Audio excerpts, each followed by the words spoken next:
సంవత్సరాల తరబడి ఎన్ని మందులు వాడినా మీ మోకాల నొప్పులు తగ్గట్లేదా? ప్రాణ పెయిన్ క్లినిక్ లో అత్యాధునిక చికిత్స. ఉమ్మడి ఆంధ్రప్రదేశ్ లో కీలక రాజకీయ నేతగా ఎదిగిన డి శ్రీనివాస్ శనివారం తెల్లవారుజామున 3 గంటలకు ప్రాణాలు విడిచారు. గత కొంతకాలంగా అనారోగ్యంతో బాధపడుతూ గుండెపోటుతో చనిపోయారు. దీంతో కాంగ్రెస్ పార్టీ అలాగే తెలంగాణ రాష్ట్రంలో విషాద ఛాయలు అలుముకున్నాయి.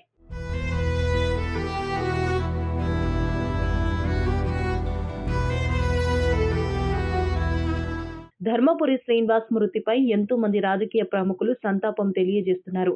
తండ్రి మరణంతో కుమారుడు నిజామాబాద్ ఎంపీ ధర్మపురి అరవింద్ తీవ్ర భావోద్వేగానికి గురయ్యారు.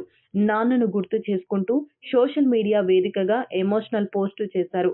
అన్న అంటే నేనున్నా అని, ఏ ఆపదలో అయినా ఆదుకునే శ్రీనన్న ఇక లేరు. నా తండ్రి, నా గురువు అన్నీ మా నాన్నే. ఎదురొడ్డు, పోరాడు, భయపడకు అని నేర్పింది మా నాన్నే.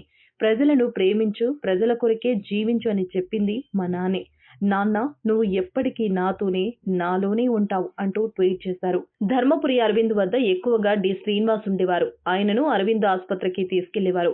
ఆయన ఆరోగ్యంపై సోషల్ మీడియాలో అప్డేట్ ఇస్తుండేవారు. కానీ శనివారం రోజున ధర్మపురి శ్రీనివాస్ ఆరోగ్యం విషమించడంతో తుదిశ్వాస విడిచారు. డిఎస్ కు 2 కుమారులుండగా వారిలో చిన్న కుమారుడు ధర్మపురి అరవింద్ కాగా, పెద్ద కుమారుడు సంజయ్. అరవింద్ బీజేపీలో ఉండగా సంజయ్ కాంగ్రెస్ లో కొనసాగుతున్నారు. గతంలో ఆయన నిజామాబాద్ మేయర్ గా కూడా పనిచేశారు.